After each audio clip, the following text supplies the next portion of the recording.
Hundreds of years from now, there's an excellent chance that history will recall this 2016 POTUS cycle as the most violent and dangerous in American history. And it's not just Donald Trump's comments driving it.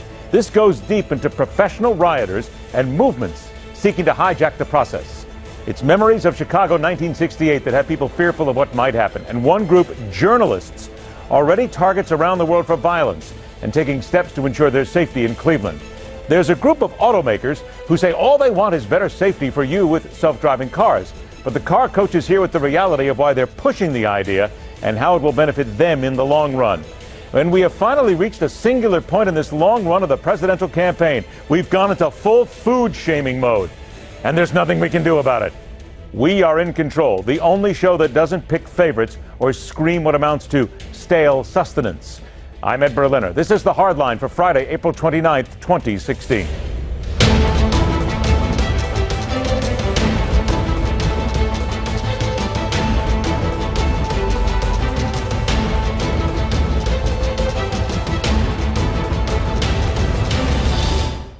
This area, listen to this. What's going on?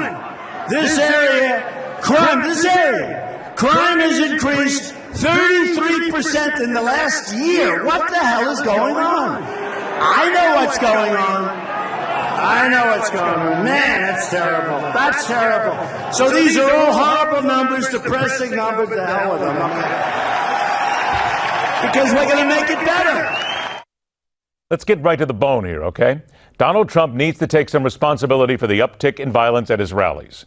Those of you who support the Donald will rail at this statement, but it's fact. And it wouldn't hurt if he would take time to command his supporters to focus more on what America needs than what their emotional state throws forward in a moment of passion. But at the same time, to put all the blame on Trump is completely wrong. Nothing more than certain groups seeking to push their own agendas. Those who make a profession out of staging violence in politically motivated events. That was most certainly on display last night in Costa Mesa, California. Trump addressed his supporters inside the OC Fair and Event Center Amphitheater. Outside, a throng of protesters. Fights breaking out. One police car was damaged. About 20 people arrested.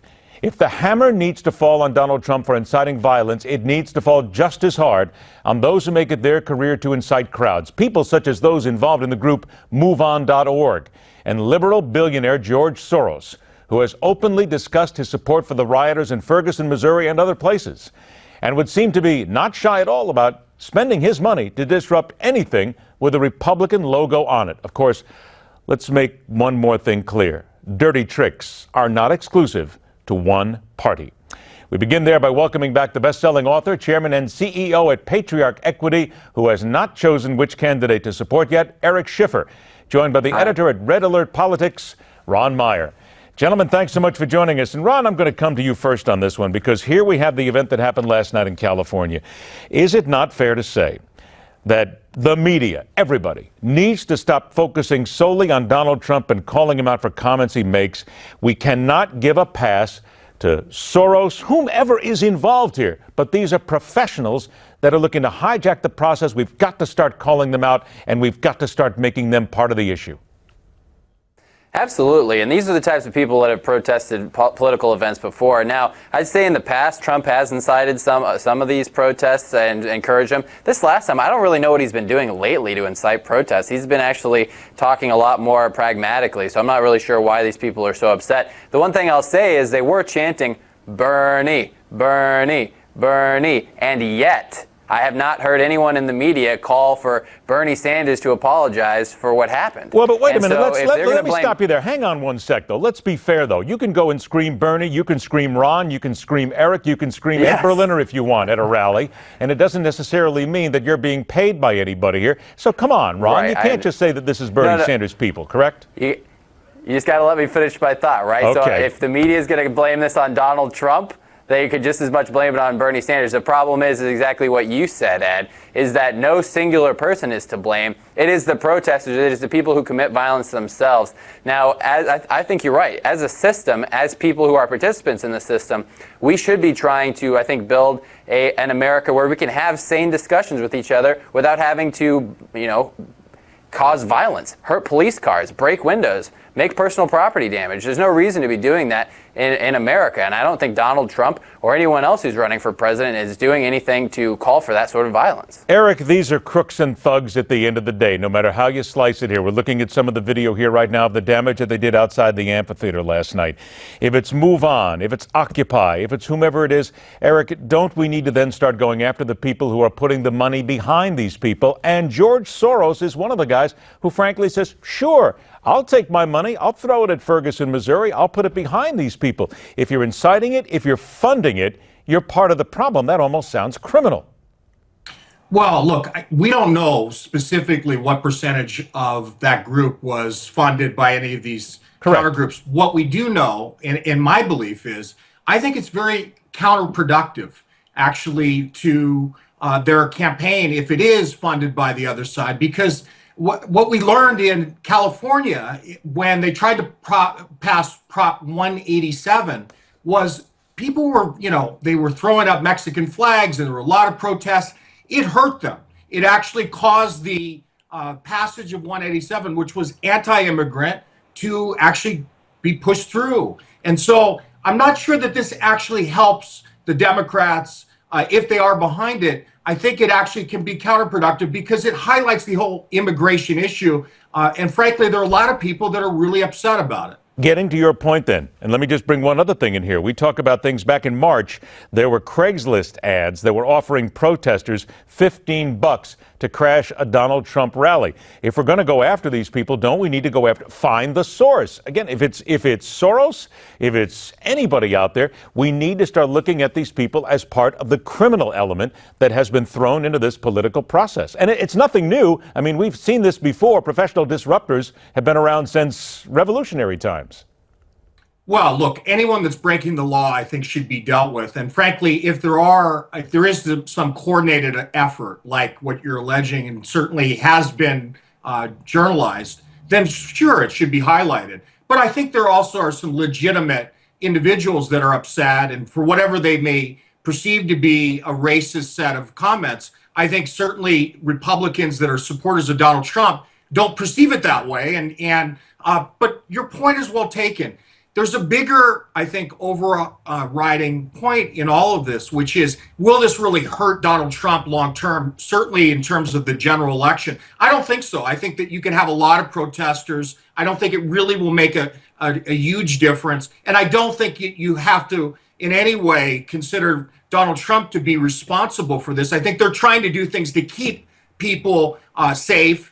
This happened outside the stadium. This was not going on in the stadium like some of these other things. And so really, this is a police issue. The OC police, it's a great police force. I just don't think they were fully prepared for the amount that actually occurred. And I think what's happening is in many ways they're galvanizing the Trump supporters because they look and say, see the kind of people that don't want us in power. That's what happens. Okay. At the rally last night, Donald Trump talked about the possibility of him not winning the White House or even getting the nomination. And I'm going to set this up for a sec. Here's what he said. Oh, wait a minute. I'm told we don't have that. So let me just go from there. That's what he said. Let's talk about this. Oh, wait a minute. I'm told we have it now. So by the magic of television, gentlemen, here you go. I will tell you this. If I don't win, as good as you say I have done, if I don't win, I will consider it a total and complete waste of time, energy, and money. I really mean it. All right, now I'm going to go ahead and bring something into the conversation here.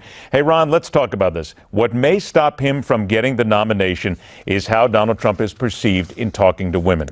But I'm going to bring this up first. This week's Political Caucus, these are people that look at things like this. They're talking about the fact that Donald Trump would be crushed by Hillary Clinton in November. 99% of Democrats say that she would win. As a matter of fact, a lot of Republicans even say that he doesn't have a prayer against her in the general election.